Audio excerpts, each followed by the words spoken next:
పెళ్ళైనా పండగైనా వేడుక ఏదైనా పట్టుచీరల ప్రత్యేక వేదిక వారాహి సిల్క్స్. సుమన్ టీవీ ప్రేక్షకులకు నమస్కారం. ప్రస్తుతం మనతో పాటు ఉన్నారు ప్రముఖ ఆస్ట్రాలజర్ బ్రహ్మశ్రీ గోనుగుంట్ల సురేష్ బాబు గారు. ద్వాదశ రాశుల వారి రాశి ఫలాలు ప్రతి మంత్ కూడా వింటూ వస్తున్నాం కదండి. మరి ఆగస్టు మాసంలో ద్వాదశ రాశుల వారి రాశి ఫలాలు ఎలా ఉండబోతున్నాయి, ప్రత్యేకమైన పర్వదినాలు విశేషాలు ఏంటి ఆగస్టులో, ఈ వివరణ అంతా కూడా క్లుప్తంగా తెలపడానికి గురుగారు సిద్ధంగా ఉన్నారు. గురుగారితో మాట్లాడదాం. గురుగారు నమస్కారం. గురుగారు సంధి గారు నమస్కారం అండి. గురుగారు ధన్యవాదాలు. గురుగారు ప్రతి నెల కూడా మా ప్రేక్షకుల కోసం వచ్చి ద్వాదశ రాశుల వారి రాశి వివరణ తెలియజేస్తూ వారికి పరిహారాలు కూడా తెలియజేస్తున్నారు, ప్రిడిక్షన్స్ చెప్తూ వస్తున్నారు. మరి ఆగస్టు మాసం యొక్క ప్రత్యేకత, విశిష్టలు ఏంటి, విశేషాలు ఏమున్నాయి, పర్వదినాలు ఏమున్నాయి, అలాగే రాసుల వివరణ. సో ముందుగా ఆగస్టు మంత్ యొక్క విశిష్టత, అందులో ఉన్న విశేషాలు, పండగలు, పర్వదినాలు మనం ముందు చెప్పుకుందాం. ఫస్ట్ ఒక 1-2 మినిట్స్ అక్కడ నుంచి 12 రాసుల వారికి ఎలా ఉండబోతుందో చూద్దాం. ఇక్కడ 2 వర్షన్స్ చూసుకుందామండి. ఫస్ట్ ఆగస్టు మంత్ మనకి సంకటహర చతుర్థి నుంచి స్టార్ట్ అవుతుందండి. సంకటహర చతుర్థితో క్లోజ్ అవుతుంది. అంటే 2 సంకటహర చతుర్థుల మధ్య చతుర్థి మధ్య ఈ టోటల్గా మంత్ ఉందని మనం చెప్పుకోవాలండి. ఇందులో చాలా ముఖ్యమైన పండగలు అవన్నీ ఉన్నాయండి. ఫస్ట్ మనకి సికింద్రాబాద్ బోనాలు, హైదరాబాద్ బోనాలు స్టార్ట్ అవుతాయండి. అక్కడ నుంచి గుర మౌఢ్య త్యాగం అంటారు. ఇప్పటిదాకా మోడం నడుస్తుందండి. ఈ మోడంలో పెళ్ళిళ్ళు కానివ్వండి, తర్వాత శుభకార్యాలు కొన్ని నిషేధించబడినాయి కాబట్టి వివాహాలు లాంటివి ఇప్పుడు మోడం అయిపోతే ఇవన్నీ చేసుకోవచ్చు. ఇది ఒకటి. రెండోది మనకి శ్రావణ మాసం స్టార్ట్ అవుతుందండి. అక్కడ నుంచి వరమహాలక్ష్మి వ్రతాలు, హోమాలు, శుక్రవారాలు. శ్రావణ మాసం అనగానే మనకి పాశుపత అభిషేకాలు, రుద్రాభిషేకాలు ఎక్కువగా చేసుకుంటూ ఉంటారనమాట. తర్వాత మనకి వరమహాలక్ష్మి వ్రతం అందరికీ ఇష్టమైనది. మనకి అది వచ్చేటప్పటికి మనకి ఎప్పుడు జరుగుతుందంటే 21st వరమహాలక్ష్మి వ్రతం ఉంది. తర్వాత మనకి నాగ పంచమి కూడా ఉందండి. ఇది 17వ తారీఖు ఉంది. నాగుల పంచమి, నాగుల చవితి, నాగ పంచమి అంటారు.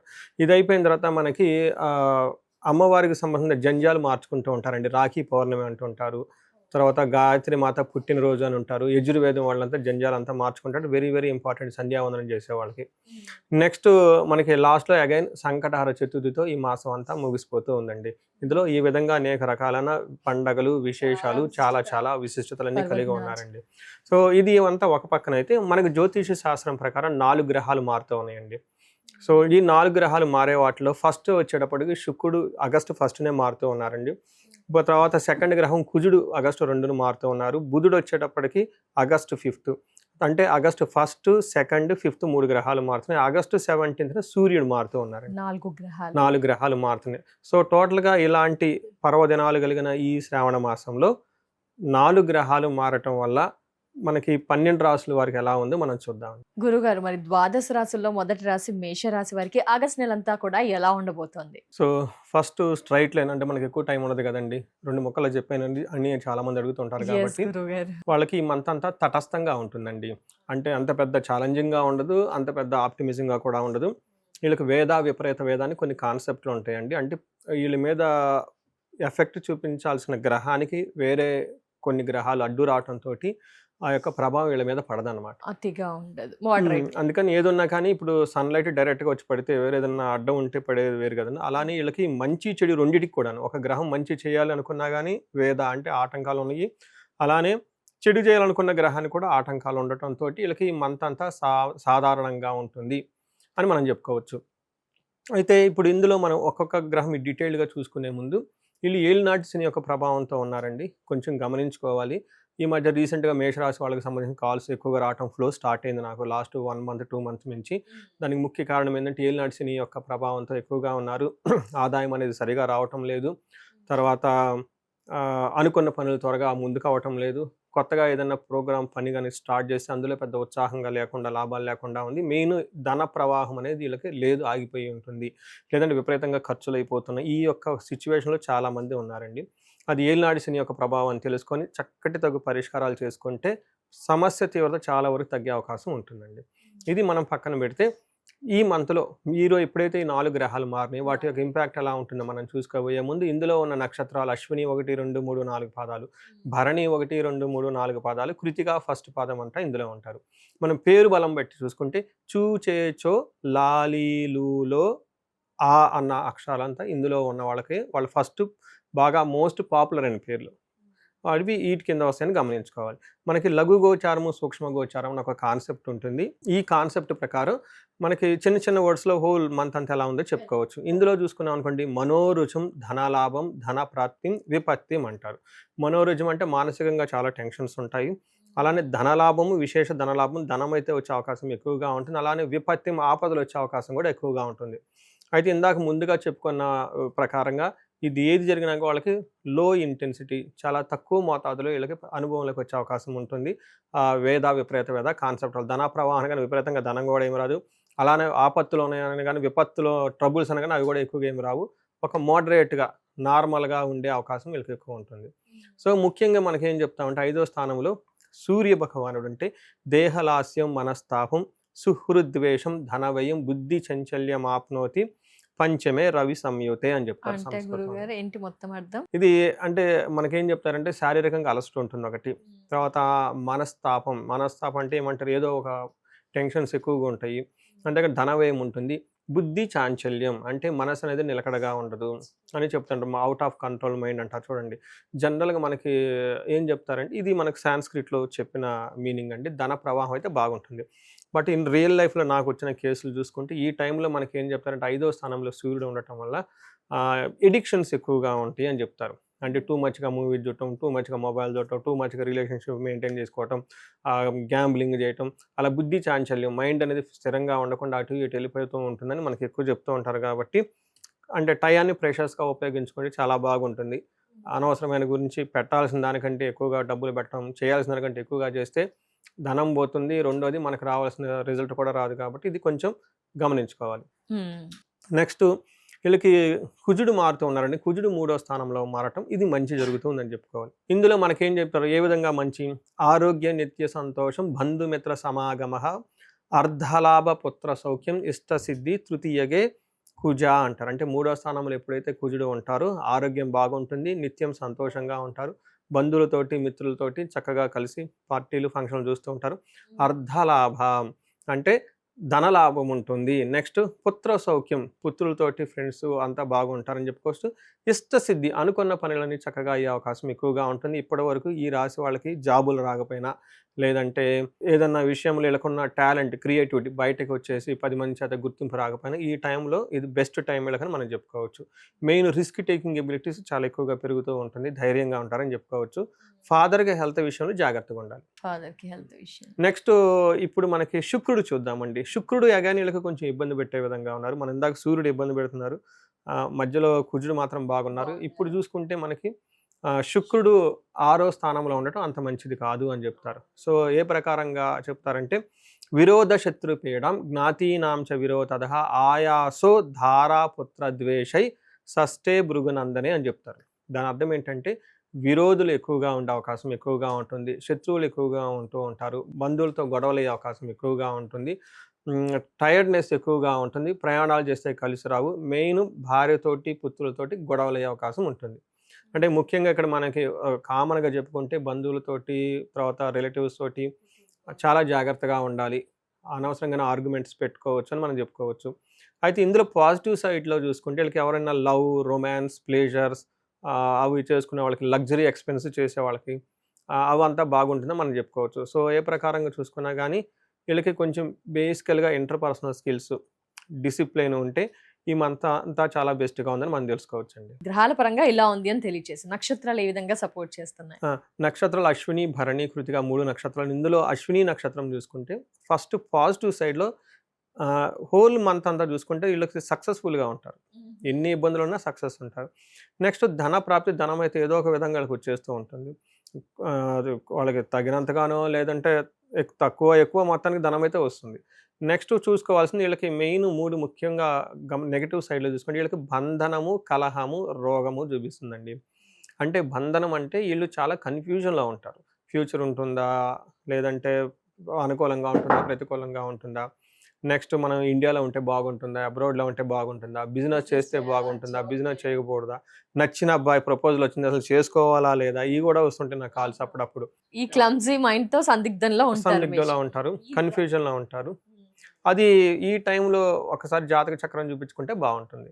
అలానే కలహం, గొడవలు అయ్యే అవకాశం కూడా ఎక్కువగా ఉంటుంది. గొడవలతో మళ్ళీ బంధించబడినటువంటి పరిస్థితులు ఎక్కువ వస్తూ ఉంటాయి అన్నమాట. ఇలా నెక్స్ట్ భరణి వాళ్ళకు కూడా జయప్రదంగా ఉంటుంది ఫస్ట్. అగైన్ వీళ్ళకి కూడా కలహము, బంధనము, రోగము చూపిస్తూ ఉంటుంది. భయం కూడా పడుతూ ఉంటారు వీళ్ళు ఎక్కువ. కృతికా నక్షత్రం వాళ్ళకి జయప్రదంగా ఉంటుంది. అగైన్ వీళ్ళకి కూడాను కలహము, గొడవలు అవుతుంటుంది, బంధించబడినట్లు పరిస్థితులు ఉంటుంది. ప్లస్ భయపడే పరిస్థితులు కూడా వీళ్ళకి ఎక్కువగా ఉంటాయి కాబట్టి కొంచెం జాగ్రత్తగా ఉండడం ఎంతైనా అవసరం. ముఖ్యంగా ఇందులో భరణీ నక్షత్రం వాళ్ళు, అశ్విని నక్షత్రం వాళ్ళు ఏలినాటి శని ప్రభావంతో ఉండటంతో ఆటంకాలతో కూడుకొని పనులు అవుతూ ఉంటాయని గమనించాలి. నెక్స్ట్ వీళ్ళకి బుధుడి యొక్క ప్రభావం ఉండటంతో ప్రతి ఒక్కరికి బుద్ధి నాశనం, సరైన డెసిషన్ తీసుకోలేక రాంగ్ చాయిస్ తీసేసుకునే అవకాశం, కన్ఫ్యూజ్ అయ్యే అవకాశం ఎక్కువగా ఉంటుంది. అది మనం మొదట్లో కూడా చెప్పుకున్నామండి. ఏలినాటి శని యొక్క ప్రభావం ఉండటంతో వేరే కారణాల వల్ల బుద్ధి చాంచల్యం, మైండ్ అనేది నిలకడ ఉండదు సూర్యుడి వల్ల అని చెప్తారు. అయితే దీనికి బుధుడు కూడా యాడ్ అవడంతో రాజు ఏదైతే డిసైడ్ చేస్తారో జనాలందరూ కూడా అదే విధంగా వెళ్తూ ఉంటారు. మన మైండ్ అనేది రాంగ్ నాలెడ్జ్ తీసుకొని అటు వెళ్ళిపోయింది అనుకోండి, మిగతా అంతా అటు వెళ్ళిపోతూ ఉంటారు అనమాట. అందుకని ఈ టైంలో కొంచెం ఇంటెలిజెన్స్ చాలా తక్కువగా ఉండే అవకాశం ఎక్కువగా ఉంటుంది కాబట్టి వేరే వాళ్ళ సహాయం తీసుకోవటం, తగు పరిహారాలు చేసుకుంటే లైఫ్ బాగుంటుందండి. తప్పకుండా. మరి ఇండివిజువల్ గా ఈ మేషరాశి వారు ఏం పరిహారాలు పాటించాలంటారు గురుగారు? వీళ్ళకి పరిహారాలు ఏలినాటి శని యొక్క ప్రభావంతో ఉండటంతో శనికి సంపూర్ణమైన శాంతి పూజలు చేయించుకోవడం చాలా ముఖ్యం. రెండవది, ఈ రాశితో పాటు నేను ప్రతిసారి చెప్తూ ఉంటానండి, చాలా మందికి మొన్న కూడా రియల్ టైం ఇన్సిడెంట్ జరిగింది. ఎవరు గురువు గారు మీ యొక్క ప్రిడిక్షన్ తప్పు అని మెసేజ్ పెట్టారు. వీళ్ళెవరు బాబు ఎంత స్ట్రాంగ్గా పెడుతున్నారు ఏంటని నేను చూసేసుకుంటే ఏంటని ఇష్యూ అడిగితే బిజినెస్ చేశానండి, లాస్ వచ్చిందండి, మీరు నాకు బిజినెస్ చేయొచ్చు అని చెప్పారు. సహజంగా వస్తుంది. ఏంటని ఒకసారి నేను మళ్ళీ హిస్టరీలో చూసుకుంటే వాట్సాప్లో ఉంటుంది కదా, అమ్మ ఏలినాటి శని నడుస్తుంది, ఏలినాటి శనిలో ఎందుకు స్టార్ట్ చేశావు? నేను ప్రతిసారి చెప్తుంటాను కదా, ఈ ఏలినాటి శనిలో మీరు ఉద్యోగం చేసుకున్నా ఇబ్బందులు తప్పదు, బిజినెస్ చేసుకున్నా తప్పదు. ఎందుకంటే శని యొక్క ప్రభావం ఉంటుంది మీకు.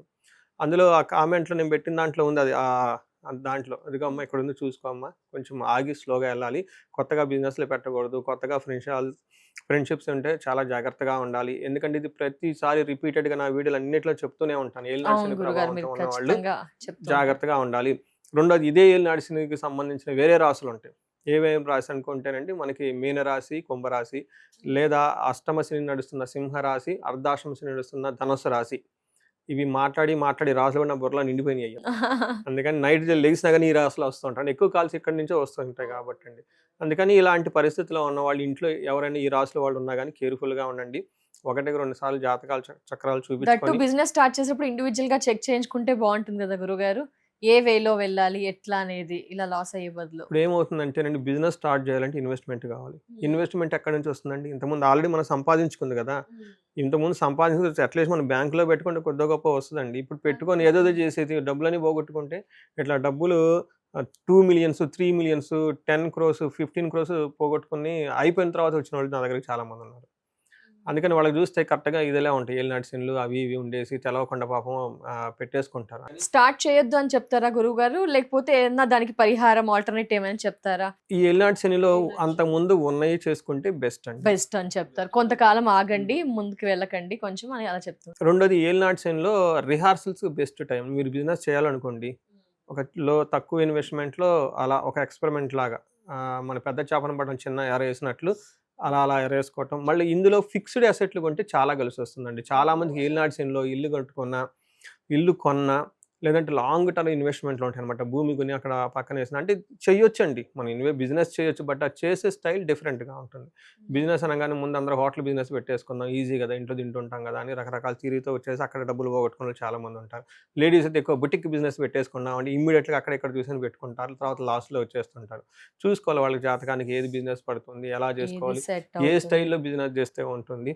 ఫైనల్గా అందరికీ డబ్బులు కావాలి కదండి, బిజినెస్ అనేది కాదు కదా. ఎలా చేస్తే అసలు హోల్ జాతక చక్రంలో మనీ సోర్స్ ఎక్కడుందో తెలుసుకోవాలి. గురువుగారు, మరి అతిగా సఫర్ అవుతున్న వారికి జాతక రీత్యా ఎలాంటి పరిహారాలు అద్భుతంగా మెరుగైన ఫలితాలను ఇస్తాయో తెలియజేస్తారా గురువుగారు? సో మనకి ఇప్పుడు దాకా చెప్పుకున్న మన రాశి ఫలం ఏంటంటేనండి, ఆ యొక్క కొంతవరకు మాత్రమే ఎఫెక్ట్ ఉంటుందండి. అది ఒక 30-40% మాత్రం లైఫ్లో ఎఫెక్ట్ ఉంటుంది. బట్ వాళ్ళ యొక్క ఇండివిజువల్ జాతకాన్ని మనం చూసుకోవడం చాలా చాలా ముఖ్యం. దీనితో పాటుగా ఇప్పుడు మనం చెప్పుకున్న దానికి వ్యతిరేకంగా కానీ అనుకూలంగా కానీ లేకుండా బాగా సఫర్ అవుతున్న వాళ్ళు ఎవరైతే ఉంటారో వాళ్ళు ఇండివిజువల్ జాతకం చూపించుకోవడం చాలా చాలా ముఖ్యం అండి.